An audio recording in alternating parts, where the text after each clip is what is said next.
Para yogi dimanapun berada, semoga kita semua sehat dan berbahagia. Namo Buddhaya.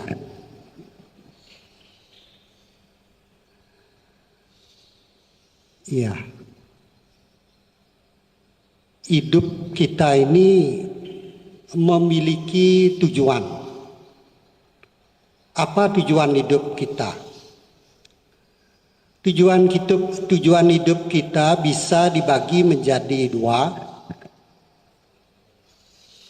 yaitu tingkat duniawi dan tingkat lokutara. Sering-sering lokutara ini dulu dinamakan di atas duniawi. Kalau dikatakan di atas duniawi, melihatnya ke atas. Barangkali di bulan, barangkali di bintang. Ternyata bukan.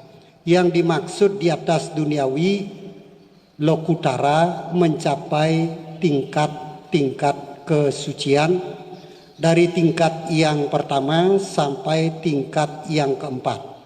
Yang pertama ada dua, Maggapala, Sotapanna. Yang kedua, Sakadagami, Maggapala.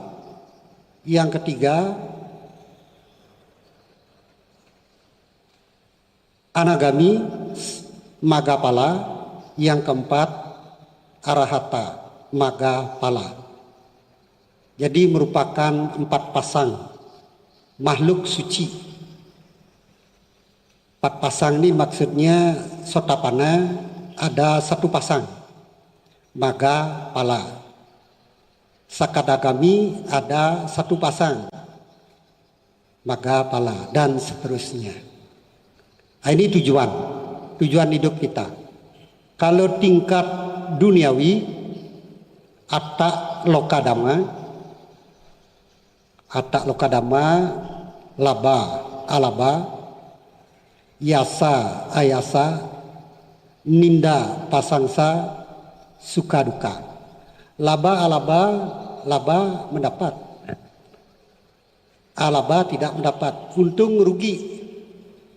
Ya, kalau untung senang, mendapatkan pujian, dikenal, yasa.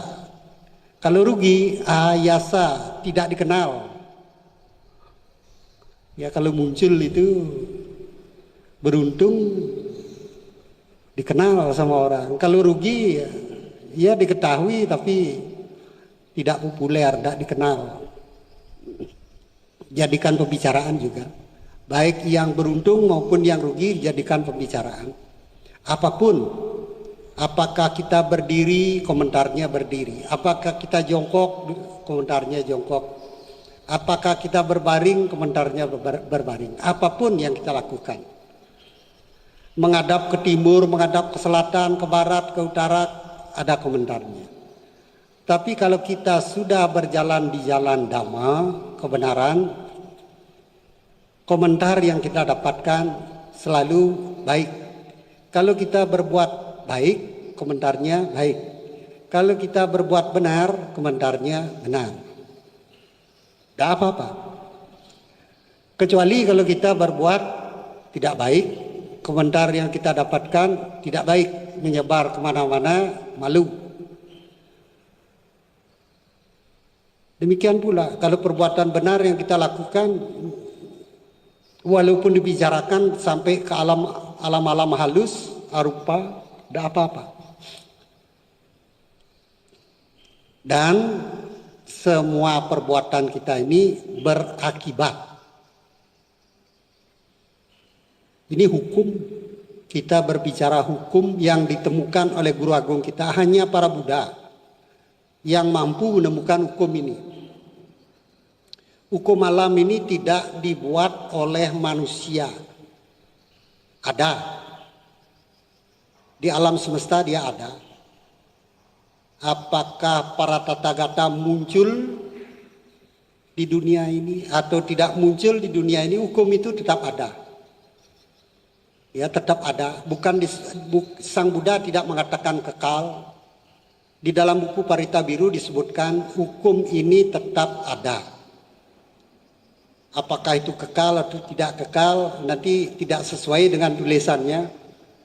Yang jelas kita melihatnya di buku Parita Biru itu hukum ini tetap ada.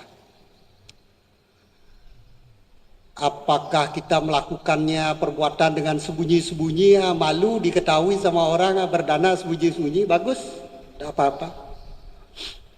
Kalau melakukan perbuatan baik sembunyi-sembunyi tidak apa-apa, bagus. Tapi kalau sebaliknya melakukan perbuatan buruk walaupun sembunyi-sembunyi tidak ada yang tahu, orang lain, pikiran kita tahu. Menipu diri sendiri karena mengarahnya ke alam rendah. Yang rugi diri kita sendiri. Melakukan perbuatan buruk pasti, buahnya itu pasti. Sekecil apapun perbuatan buruk yang kita lakukan, ada rekaman di dalam batin kita. Ya, kalau di HP bisa dihapus memorinya. Tapi kalau dalam pikiran, memorinya tidak bisa dihapus. Yang bisa dihapus hanya tanha, keinginan terhadap panca indria. Keinginan melihat, keinginan mendengar, keinginan mencium aroma yang disukai, keinginan mengecap rasa-rasa yang disukai, keinginan menyentuh sentuhan-sentuhan yang disukai. Nah, karena ada keinginan, otomatis lahir lagi. Kama tanha, bawa tanha, lahir lagi. Wi bawa tanha, keinginan untuk hancur selamanya. Menderita, kalau sudah menderitanya terlalu berat, bunuh diri aja biar hancur, biar bebas dari penderitaan. Tidak bisa. Penderitaan karena bunuh diri jauh lebih berat daripada penderitaan yang dialami di dunia. Jadi kalau bisa, kalau mengalami penderitaan di dunia ini seberat apapun, jangan mengambil langkah bunuh diri. Bunuh diri, membunuh. Kalau kita ini orang yang bunuh orang, pasti alamnya rendah. Lebih berat lagi penderitaannya di sana. Alam-alam rendah, alam neraka awici, itu dikira kita tidak ada. Sang Buddha sudah menjelaskan di dalam Majjhima Nikaya, Sutta nomor 124, judulnya Dewa Duta Sutta. Dewa Duta Sutta ini menjelaskan tentang 5 utusan surgawi. Utusan surgawi yang pertama itu lahir penuh dengan kotoran. Ya, kalau tidak diperhatikan sama orang tua, kencing, tidur sambil kencing, buang air sambil kencing, berlepotan. Karena diketahui cepat-cepat begitu kencing ada suara nangis, ya ini ada apa ini? Digigit nyamuk, dingin, kencing, buang air besar, dan lain sebagainya. Cepat-cepat orang tua itu. Makanya orang tua ini luar biasa. Jasa orang tua terhadap anak ini luar biasa. Anak berada di dalam kandungan selama 9 bulan. Dibawa ke mana-mana. Jasa ibu ini luar biasa. Makanya karena jasa ibu dan ayah ini luar biasa, mereka yang merawat orang tuanya, melakukan perbuatan baik terhadap orang tuanya, kalau kebajikannya cukup di dunia ini juga, dia akan diberkahi berbagai macam berkah yang bahagiakan. Rezekinya gampang, tubuhnya sehat, wajah enak dipandang, usianya panjang. Merawat orang tua. Kalau melakukan perbuatan yang sebaliknya, melakukan perbuatan buruk terhadap orang tua, tidak memperhatikan, apa warisannya direbut, orang tuanya malah dilaporkan ke kantor polisi, ini orang dari daratan ini. Orang tuanya sendiri diperlakukan seperti itu. Kenapa dia memperlakukan orang tuanya seperti itu? Karena warisannya dijatuhkan kepada orang lain. Dan ini yang melaporkan tidak main-main, pendidikannya udah dokter, sukses lagi. Sayang kalau tidak mengenal Buddha Dhamma. Kalaupun mengenal Buddha Dhamma, kalau keyakinan terhadap Buddha Dhamma itu tidak muncul, masih melakukan, masih berani melanggar hukum kama, belum jelas kelihatan. Toh kalau saya melakukan perbuatan ini tidak diketahui sama dia, berani. Kenapa begitu? Karena keyakinan belum muncul. Sang Buddha sudah mengatakan di dalam Dewa Duta tersebut, akibat yang dialami oleh mereka yang pikirannya tidak benar,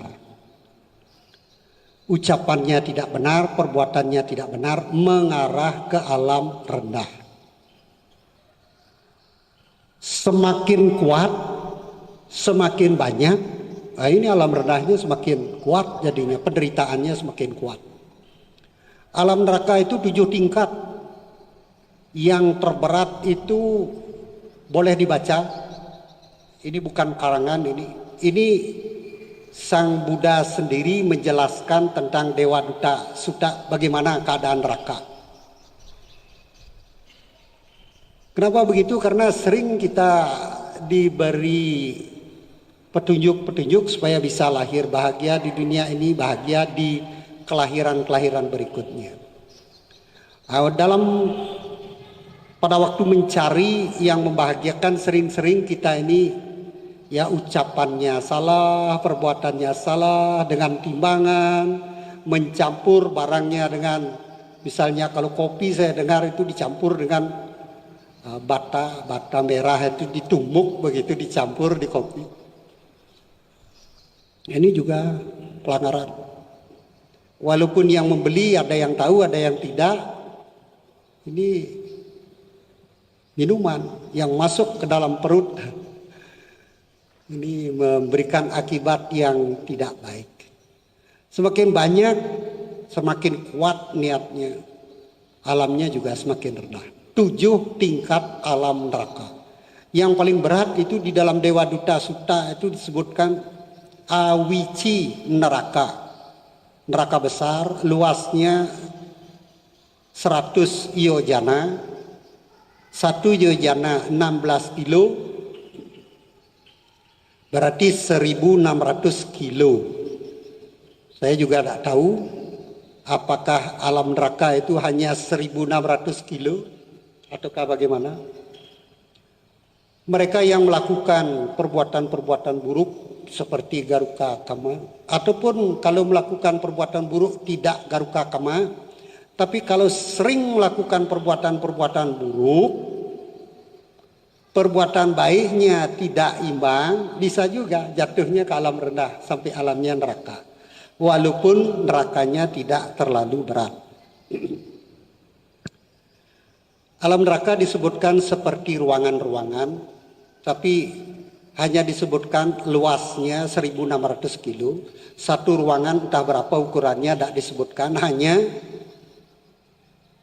satu ruangan itu bersudut 4. Dinding yang berdiri 4, di keempat sudutnya terbuat dari besi.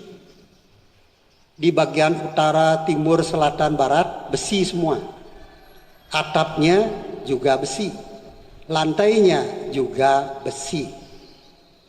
Api menyembur dari utara mengarah ke selatan. Terus menerus menyembur. Api dari selatan menyembur ke utara terus menerus. Dari timur ke barat terus menerus. Dari barat ke timur terus menerus. Dari atas ke bawah terus menerus. Dari bawah ke atas terus menerus. Nah, ini mereka yang melakukan perbuatan-perbuatan buruk berat, memenuhi syarat lahir di alam neraka awici. Dewa Datta pernah di sana. Kemudian masih lagi di sana. Tapi habis karma buruknya nanti baru pindah. Kalau belum habis belum pindah. Nah, makhluk yang terlahir di alam neraka wujudnya persis manusia, tapi halus. Walaupun disemur berkali-kali dengan api, dia tidak mati, tapi dia memiliki wedana, perasaan.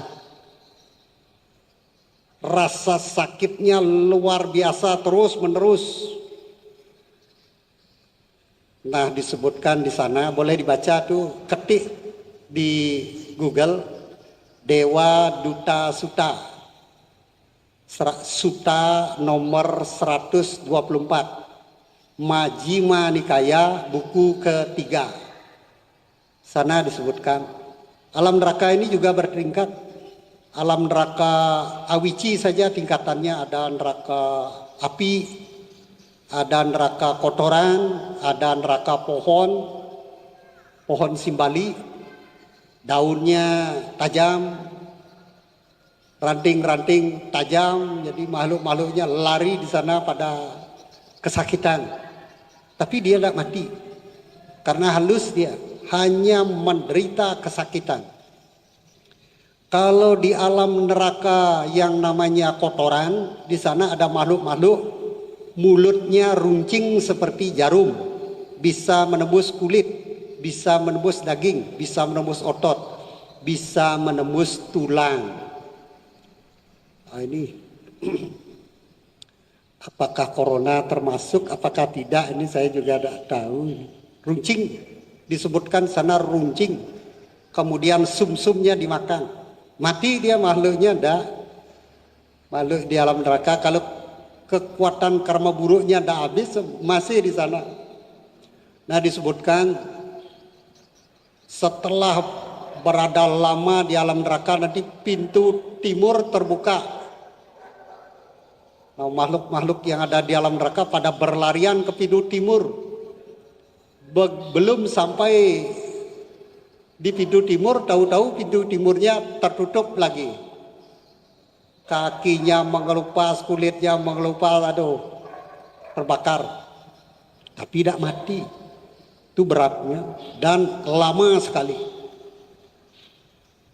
Nah, pernah saya baca itu, lupa sumbernya. 1 hari di alam manusia, alam neraka yang paling rendah penderitaannya, belum Awici. Kalau Awici itu ukurannya lama sekali. Alam neraka yang paling rendah, 1 hari di alam manusia di sana, 1 hari di alam neraka, di alam manusia ini 9 juta tahun. Nah, kalau kita lahir di alam manusia berkali-kali, itu udah berapa kali kita lahir di alam manusia? 9 juta tahun. Ambil dibagi 100 tahun, ya silakan. Kita udah lahir berapa kali di alam manusia? Di alam neraka baru 1 hari. Alam neraka yang paling ringan. Saya renung-renungkan kenapa Sang Buddha menceritakan ini. Ya, kita supaya tahu ternyata perbuatan buruk itu berat juga akibatnya, apalagi perimbangannya terhadap perbuatan baik itu jauh.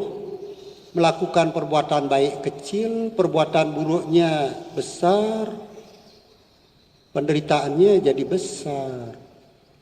Ya, perimbangan. 1 sendok makan garam dimasukkan ke dalam 1 gelas air, aduh asinnya. Perbuatan buruknya terlalu banyak, jadi asin kuat dia, makanya perlu kita mengimbangi dengan perbuatan-perbuatan baik, ditambah airnya, sehingga encer, rasa garamnya berkurang. Artinya kekuatan perbuatan buruknya kurang, kemungkinan kita terlempar di alam rendah menjadi kecil. Makanya Sang Buddha di dalam ajarannya, inilah ajaran para Buddha.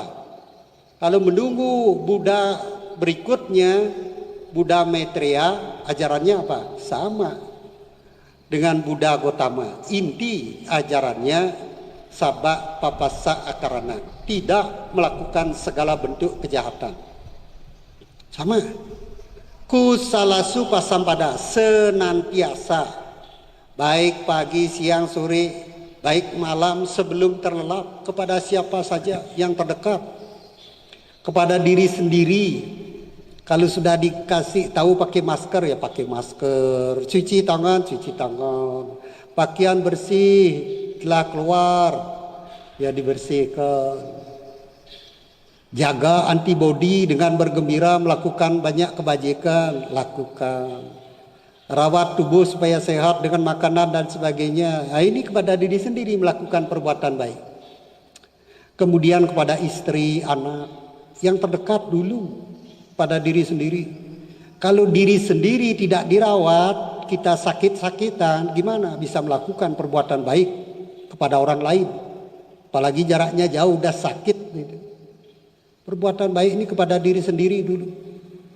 Perbuatan baik membuat pikiran kita ini pandangannya benar. Ini luar biasa. Kalau baca itu Titya, itu saya lupa saya baca di mana, Titya, para pertapa, Niganta, yang memiliki pandangan salah. Tidak hanya para pertapanya, mereka yang mendukung, umat-umat yang mendukung karena pandangannya salah, pikirannya jadi salah. Karena pandangan salah, ucapannya juga salah. Karena pandangannya salah, perbuatannya juga salah. Kalau semuanya salah, ya alamnya ya alam menderita. Banyak ditemukan itu. Tidak hanya pertapanya, pendukungnya lahir di alam rendah, alam peta, alam neraka. Jadi baca sukta supaya keyakinan kita muncul terhadap Buddha Dhamma, tidak lagi melakukan perbuatan kecil, perbuatan buruk walaupun kecil, apalagi besar. Besar perbuatan buruknya, besar penderitaannya. Kecil saja kemungkinan masih ada kemungkinan lahir di alam buruk. Kenapa begitu? Kalau perimbangannya tidak seimbang, bisa lahir di alam buruk. Nah, terlalu banyak cerita alam rendah, tapi perlu juga supaya kita memahami kalau kita melakukan perbuatan buruk ada remnya. Stop, ini mau ucapan kita tidak benar, membuat orang susah, membuat orang bertengkar, dah apa namanya itu, membuat orang menderita. Nah, itu dokter, membuat orang buta pasiennya sekali. Berapa kali dia jadi buta? Kenapa bisa begitu? Kekuatannya besar, niatnya balas dendam terhadap pasiennya kuat sekali, makanya berkali-kali. Apalagi gembira setelah melakukan perbuatan buruk. Wah, ini bonusnya tambah besar, makanya berkali-kali. Tapi menjadi biku juga sampai mencapai arahat tetap buta. Makanya ketika mengunjungi Sang Buddha, beliau rajin meditasi jalan malam hari sampai hujan, serangga-serangga pada naik, dia tidak melihat. Serangganya diinjak-injak, dilaporkan kepada Sang Buddha. Biku yang melihat mau bernama Skara, loh Bante ini tidak mempraktekkan sila pertama, serangganya dibunuh ini karena jengkel, diinjak-injak. Para biku melapor kepada Sang Buddha, ditanya para bikunya, apakah Anda melihat dia menginjak serangga? Tidak Bante, tapi saya melihat banyak serangga yang mati kena injak. Nah beliaunya juga tidak melihat serangga itu karena beliau buta. Ya begitu. Jadi sekecil apapun perbuatan buruk pasti berakibat. Walaupun kita melakukan perbuatan buruk kepada orang yang sedang tidur begitu, tidak tahu dia, tahu kita yang tahu, kita yang merekam karma buruknya. Ya, perampok melakukan perbuatan merampok, membunuh pemilik rumahnya walaupun sedang tidur begitu, ya, dengan berbagai macam cara. Karena yang melakukan yang kena. Nah sekarang meditasi ini Sang Buddha sudah mengajarkan yang kedua, karena kusalasu pasampada, senantiasa melakukan perbuatan baik kepada diri sendiri, kepada istri, kepada anak, kemudian ingin mendapatkan kemajuan ekonomi, tubuh sehat dan lain sebagainya, ingin lahir setelah kehidupan ini lahir di alam bahagia, caranya bagaimana? Ya, ada ladang. Ladangnya sudah terbuka. Para biku ladang. Kalau lihat WA itu ada juga biku-biku palsu ya. Biku palsu, kalau di Thailand kalau ada biku palsu, ada juga polisi biku. Tahu dia, nah ini biku palsu ini, nanti dilihat surat-suratnya mana. Ada itu kartu upasampadanya mana, nama tempat wiharanya mana. Nah, kami yang ada di alam dewa di Wihara Dhammasoka ada kartu upasampadanya ada. Mempraktekkan sila, hari-hari uposatha, membaca apa yang dipahami dibagikan. Nah ini ladang, apalagi bikunya mencapai tingkat kesucian, jangankan arahat. Saya dengar-dengar dulu waktu masih umat awam, wah Bante ini katanya udah mencapai tingkat kesucian kedua, buru-buru cari biar bisa aja berdana. Entah dana obat, entah dana makanan, entah dana apa saja. Siapa yang tidak kepingin bahagia? Dalam hidup ini ingin bahagia. Termasuk kelahiran berikutnya juga ingin bahagia. Dan lahir berikutnya pasti. Setelah lahir pasti, lahirnya di mana? Di 31 alam. Ada alam rendah, ada alam manusia, ada 6 tingkat alam dewa, ada juga alam Brahma dan arupa Brahma. Sana, mana yang kita pilih sekarang kita yang menentukan. Melakukan perbuatan baik, praktek dana, praktek sila. Sang Buddha mengatakan silena sugating yanti, dengan praktekkan sila terlahir di alam bahagia, alam surga. Sila saja. Sungguh-sungguh dipraktekkan. Kalau bisa ya ditambah melakukan perbuatan baik. Ya dana. Perbuatan baik yang tertinggi yang bisa membebaskan dari duka, mencapai tingkat-tingkat kesucian, meditasi. Meditasi hanya amati objek. Objeknya tidak kelihatan, kaya nupasana. Kalau objeknya belum kelihatan, kaya nupasana. Jasmaninya dulu dirasakan, ada pegel, perhatian kita ditarik ke pegel, objeknya tidak terlihat. Objeknya hilang, berarti objeknya tidak hilang. Perut objeknya, di hidung objeknya, objeknya tidak kemana-mana. Perhatian kita yang kemana-mana. Kadang teringat yang disukai apa film, yang disukai makanan. Kalau yang penggemar mobil, penggemar lukisan, penggemar jalan-jalan, bisa keluar negeri. Ya, sekarang zaman corona tidak bisa jalan-jalan. Ya begitu ya, meditasi ini pengembangan batin bawana. Tujuannya tanha. Sumbernya duka itu tanha. Habis waktunya. Ya, dilengkapi dulu sedikit. Tanha. Jadi apapun bentuk yang masuk ke dalam pikiran kita, itu membuat kita ingin lagi. Jengkel. Kalau bentuknya yang menjengkelkan, jengkel muncul. Kalau tidak tahu entah apa ini, ya loba dosa moha. Moha tidak tahu. Jadi kembali aja ke objek. Kalau objek perut atau hidungnya tidak kelihatan, kembali saja ke jasmani, rilekkan. Ada pegel, linu dan lain sebagainya, rilekkan.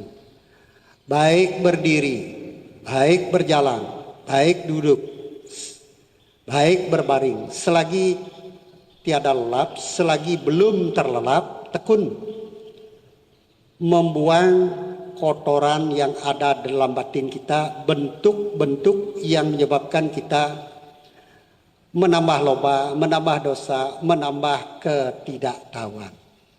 Nah, selamat melatih meditasi. Ini dilihat dulu apakah ada pertanyaan. Kalau tidak, kita bisa melanjutkan meditasi. Oh, tidak. Ini ada satu.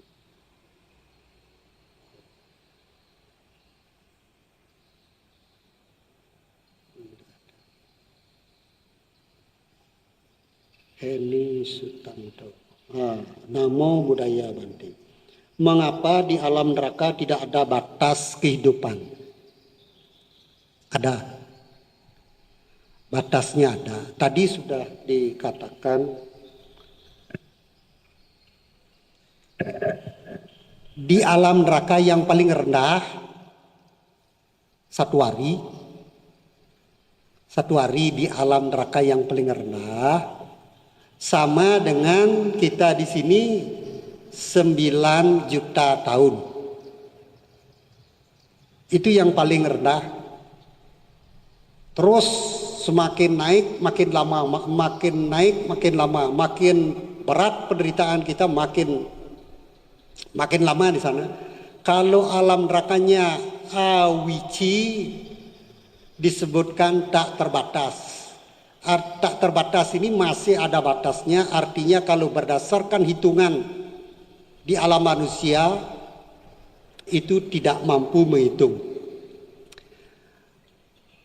Panjangnya berkilo-kilo nolnya, angkanya 1, tapi nolnya berkilo-kilo, berapa itu? Jadi menurut hitungan alam manusia itu disebutkan tak terbatas. Tetapi berdasarkan seorang Buddha mampu mengetahui batasnya. Jadi begitu jawabannya, ada batasnya. Kenapa makhluk yang terlahir di alam neraka bisa lama sekali? Sering melakukan perbuatan buruk, apalagi perbuatan buruknya dilakukan kepada mereka yang mencapai tingkat kesucian, seperti putra Raja Kitawa hanya memecahkan bul mangkok patah yang terbuat dari gerabah tanah liat di tanah yang keras berbatu berisi makanan pecah. Hanya memecahkan bul, hanya memecahkan patah mangkok makanan seorang biku Paceka Buddha, langsung saat itu juga tidak sampai 100 langkah putra Raja Kitawa naik gajah, langsung di sekitar tubuhnya itu muncul api yang luar biasa panasnya, terjatuh. Putra Raja Kitawa yang terkenal gagah perkasa kekuatannya itu jatuh. Begitu menyentuh tanah, tanah pun tidak mampu menanggung beban karma buruknya, terbelah. Langsung masuk ke api, intinya bumi itu api, neraka awici. Tak berapa lama di sana. Kalau neraka awici ini luar biasa lamanya. Jadi harus berhati-hati. Tidak hanya sekarang. Di zamannya Sang Buddha bukannya berarti tidak ada yang melakukan perbuatan-perbuatan buruk kepada pertapa, melewati kerajaan itu, pengawal-pengawal kerajaan itu iseng ya, melihat pertapa gundul bawa mangkok ya, kurus-kurus gini dipasang diganjal pakai kaki jatuh, pecah bulnya, robek pakaiannya. Iseng-iseng begitu bisa muncul di alam rendah. Cuma iseng-iseng begitu aja, ini pertapa gundul, iseng-iseng.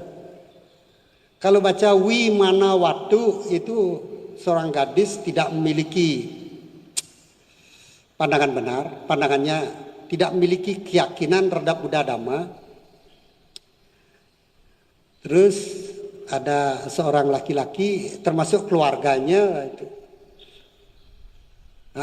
Ini yang laki-laki jadi saudagar kaya. Karena keluarga dikasih tahu itu Riwati cantik itu, dengan dia, saya tidak mau. Kenapa begitu? Dia kan cantik, keluarga juga. Dia itu tidak memiliki keyakinan terhadap Buddha Dhamma, tidak pernah praktek Dhamma, tidak pernah. Nanti kalau saya menikah dengan dia nanti repot. Tapi keluarga laki, keluarga pihak perempuan pinter. Ya, diajak berdana, menemui Sang Buddha, menemui para biku. Tapi ketika berdana itu hatinya panas, tidak cocok. Aduh, sekarang saya mau nanti kalau sudah menikah, saya tidak mau melakukan perbuatan seperti ini. Bikin miskin. Tiap hari ini digunakan untuk menunjang kehidupan para pertapa. Nanti lama-lama bisa miskin saya. Nah, ini pandangannya keliru. Ini disebut pandangan tidak benar. Nah, setelah menikah, karena ada suaminya, dia melakukan perbuatan baik. Kadang 10, kadang 15, para biku datang, dilayani dengan baik. Karena ada suaminya. Begitu suaminya ada bisnis, keluar, bawa barang dagangan, pakai kereta. Nah, ini kesempatan bagi Rewati. Dia tidak peduli lagi, bikin miskin ini. Tiap hari seperti ini. Para bikunya datang. Mau pindah mata. Apa ucapannya Rewati? Makan saja otak ibumu. Makan itu kencing. Makan itu kotoran. Ada biku yang datang, tidak tahu dia. Dikata-katain seperti itu, akhirnya para biku tidak berani lagi mampir ke sana. Dikasih ucapan yang tidak enak. Kemudian, nah itu makanan di pojok-pojok rumahnya ditaruh sisa-sisa tulang daging, tulang ikan, sisa makanan, pojok-pojok rumahnya ditaruh. Nanti kalau suaminya datang, nah itu para bikunya yang melakukan perbuatan seperti itu. Tapi ada CCTV. CCTV-nya hidup, para pelayan itu tahu. Para pelayannya tahu ngapain. Bau rumahnya dicari-cari. Siapa yang melakukan ini?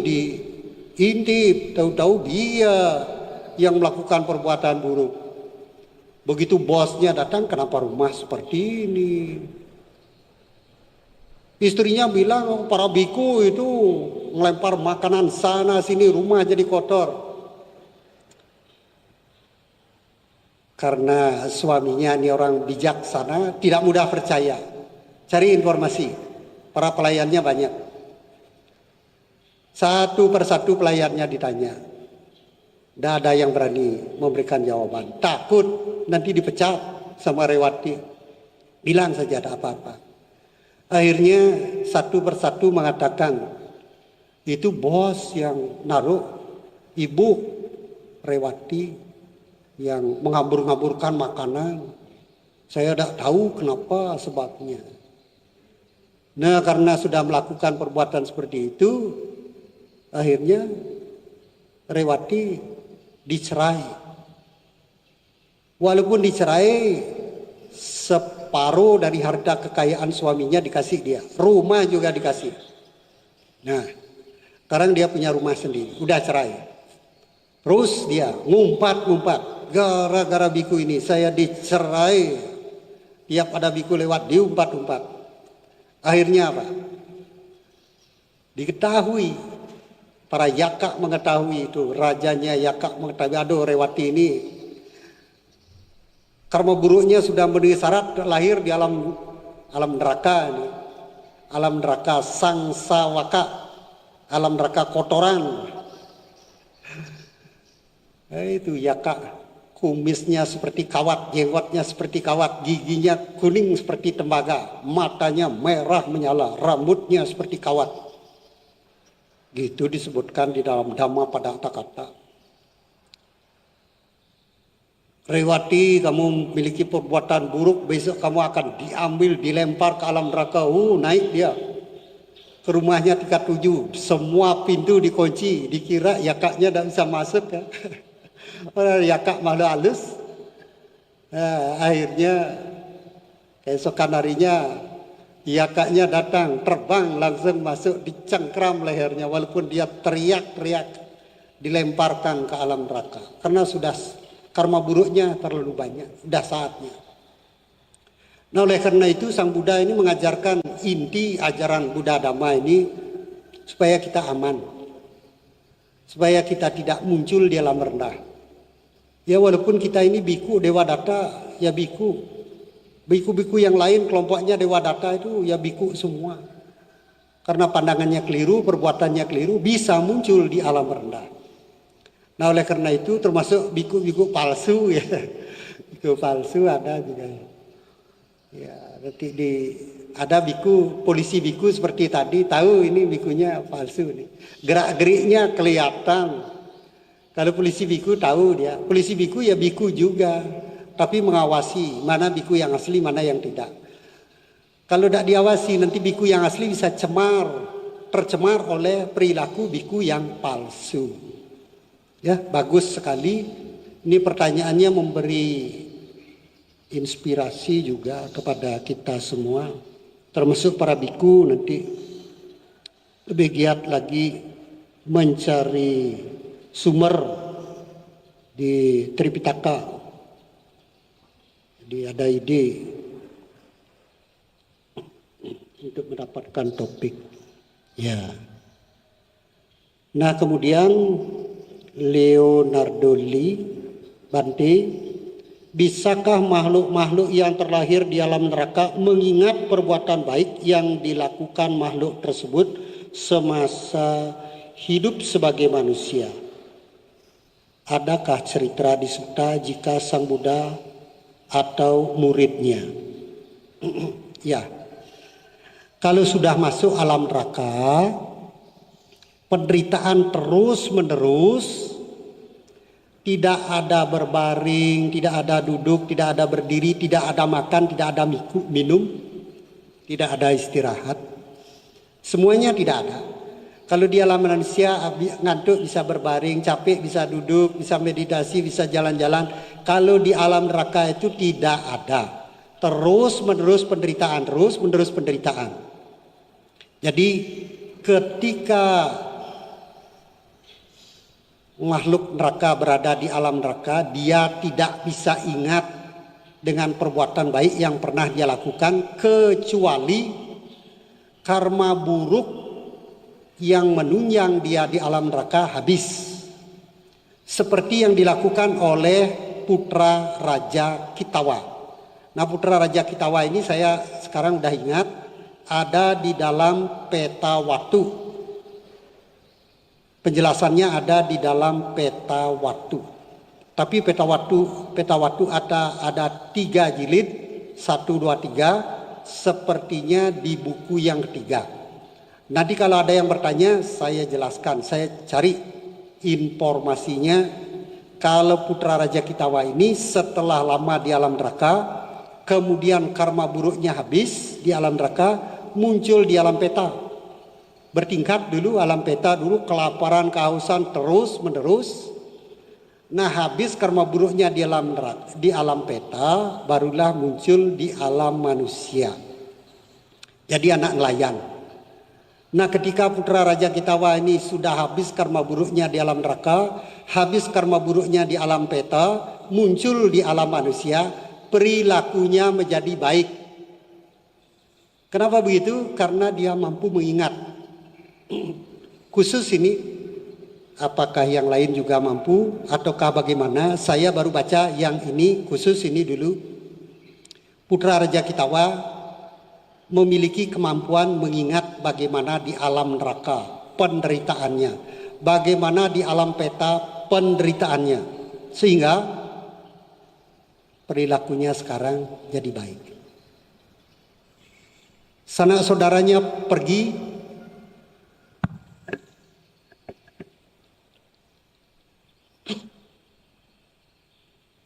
melaut, mencari ikan, bawa jaring, bawa jala. Dia tidak mau ikut. Dia di rumah.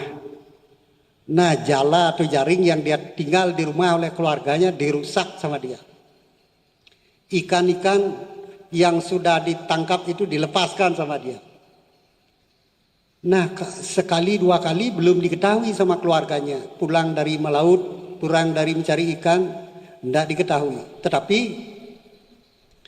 lama-lama diintip, ternyata ini pelakunya adik kita yang tidak mau ikut nelayan, makan, sama tidur saja kerjanya. Ternyata dia ini. Akhirnya diusir. Setelah diusir, kalau orang diusir biasanya perginya ke tempat yang sepi. Atau perginya ke tempat ramai, cari makanan. Tapi Putra Raja Kitawa ini perginya ke tempat yang sepi, di pegunungan. Karena pergi ke pegunungan, kebetulan di sana, kalau tidak salah, kalau tidak Ananda yang mulia Sariputta Thera, saya lupa.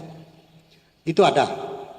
Nah ketemu, setelah ketemu diketahui oleh yang mulia Ananda, wah ini orang ini kelaparan ini, pada kehausan, dikasih makan, kasih minum. Nah setelah makan minum, diajak ngobrol. Kenapa? Jalan-jalan sendiri kelaparan gini. Jelaskan. Dia memiliki kemampuan mengingat kelahiran-kelahiran sebelumnya, baik di alam neraka maupun alam peta. Sanak saudaranya jadi nelayan, dia tidak setuju jaringnya saya rusak, ikannya yang masih hidup yang tinggal di rumah saya lepaskan. Nah, lanjut ditanya sama yang mulia Ananda. Terus kalau begitu mau kemana? Apakah mau ikut saya? Apakah mau pergi sendiri mencari yang diinginkan? Saya tidak tahu Bante, kalau pergi sendiri saya tidak mempunyai tujuan. Kalau saya bertemu dengan Bante saya bisa makan, perut saya tidak sakit, tenaga saya bisa ada. Akhirnya Putra Raja Kitawa ini ikut yang mulia Ananda. Kalau ikut saya harus jadi biku. Pertama jadi samanera dulu. Nah, jadi samanera. Setelah jadi samanera, kalau di Thailand pagi samanera, siangnya udah di Upasapada jadi biku. Kalau di Indonesia bisa ada gitu? Bisa. Karena pengabdiannya sudah cukup. Ya, terhadap Buddha Dhamma, salah satu diantaranya ada, tidak usah disebutkan namanya, ada biku STI, paginya samanera, siangnya Upasampada, jadi biku, bisa. Tapi ini kenapa spesial begitu ya? Karena dia spesial, pengabdiannya besar kepada Buddha Dhamma. Nah, setelah ikut jadi samanera, kemudian Upasampada jadi biku.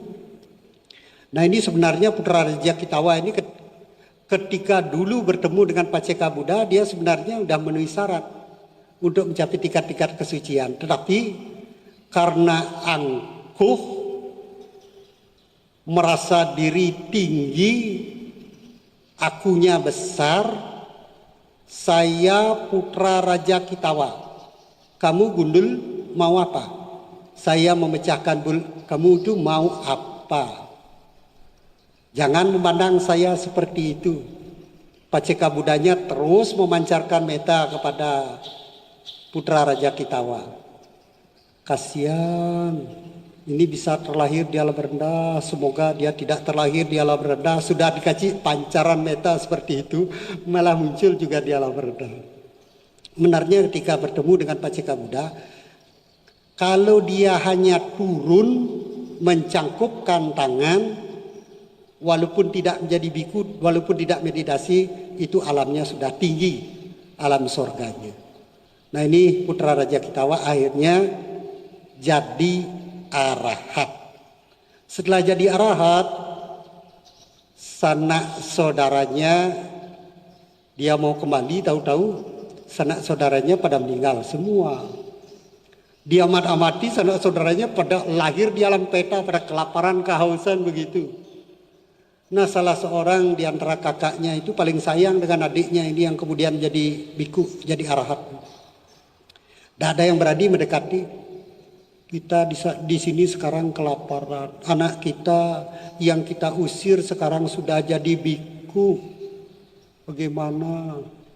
Apa yang harus kita lakukan? Kalau kita minta tolong, malu, dia anak yang kita usir. Barangkali ada anak kita yang sayang kepada dia, mau minta tolong. Akhirnya, nah ini kakaknya ini memperlihatkan diri kepada Arahat ini, putra Raja Kitawa yang sekarang menjadi Arahat, memperlihatkan diri. Karena wujudnya sekarang sudah beda, ya ditanya berkenalan dulu. Makhluk petanya berkenalan dengan Arahatnya.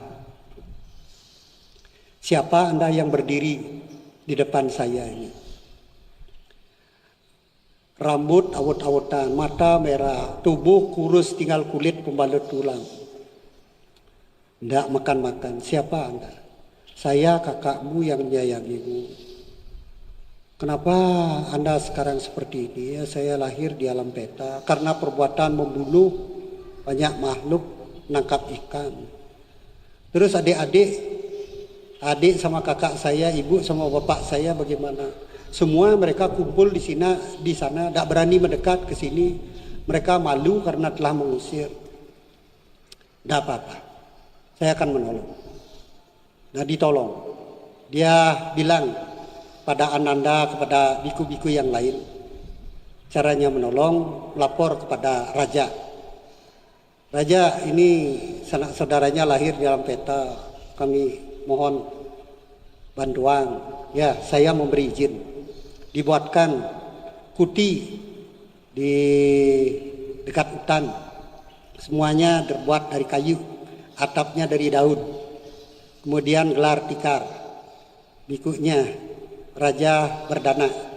Setelah Raja berdana, jasanya dilimpahkan kepada sanak saudaranya yang terlahir di alam peta. Begitu dilimpahkan, saya mempersembahkan makanan ini buat sanak saudara saya yang terlahir di alam peta. Langsung saat itu juga muncul makanan. Seperti sudah saya sering ceritakan, air saya kehausan. Ya, 1 gelas air dilimpahkan, jadi kolam-kolam air. Pakaian saya tidak punya, sapu tangan aja 1 didanakan. Langsung ini kain buat sanak saudara saya yang lahir di alam peta. Berbagai macam pakaian surgawi muncul. Kemudian dibuatkan tempat tinggal itu dari kayu-kayu yang ada di dalam hutan, daunnya, atapnya dari daun. Cuma gitu saja kutinya. Udah muncul jadi istana besar di alam surga. Kenapa begitu? Karena sangga 4 biku yang menerima Arahat semua, 4 biku, kekuatannya luar biasa. Ya, bagus sekali pertanyaan-pertanyaannya ini. Masih ada. Buddha membantu makhluk-makhluk yang terlahir di alam neraka. Ya, kalau di alam neraka tidak bisa dibantu. Yang bisa dibantu alam binatang. Kalau dia dekat dengan kita bisa. Alam peta bisa dibantu seperti tadi. Alam binatang bisa, alam peta bisa. Kalau alam asura belum pernah. Kalau alam neraka menunggu kekuatan karma buruknya habis. Kalau sudah habis baru dia pindah alam. Ke peta, bisa ke binatang, baru ke alam manusia. Ternyata banyak juga yang senang dia cerita tentang ini. Ini bukan cerita ini ya, penjelasan. Penjelasan Sang Buddha ada di dalam Majjhima Nikaya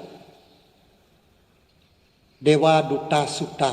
Itu bisa dibaca, klik saja Dewa Duta Sutta. Muncul nanti penjelasannya. Ya, Dewa Duta Sutta. Kenapa orang bisa lahir di alam neraka? Alam neraka itu bagaimana? Itu kelihatan semua. Nah, ini karena pertanyaannya sudah habis, waktunya masih ada. Sekarang 10.39 sampai 10.50. Ya, ada waktu 10 menit. Jangan disia-siakan. Walaupun 10 menit, walaupun 5 menit, jangan disia-siakan karena ada potensi. Sering-sering kalau berlatih meditasi itu hari ke-9 itu para yoginya sudah, karena hari ke-10 besoknya udah bubar. Hari ke-9 sudah leha-leha dikasih tahu sama guru meditasi. Jangan menganggap enteng. Walaupun jangankan 1 jam, 5 menit, 1 menit pun jangan dianggap enteng. Karena sering-sering terjadi hal yang tidak terduga. Mengagumkan apa yang kita cita-citakan di dalam kehidupan suci kadang-kadang bisa muncul di saat-saat mendekati berakhirnya retret. Jadi 10 menit jangan dikira waktunya pendek. Enggak. Ya, selamat berlatih. Semoga apa yang kita cita-citakan di dalam hidup ini, baik duniawi maupun lokotara, bisa terwujud menjadi kenyataan. Sabe sata bawantus kitata, semoga semua makhluk hidupnya berbahagia.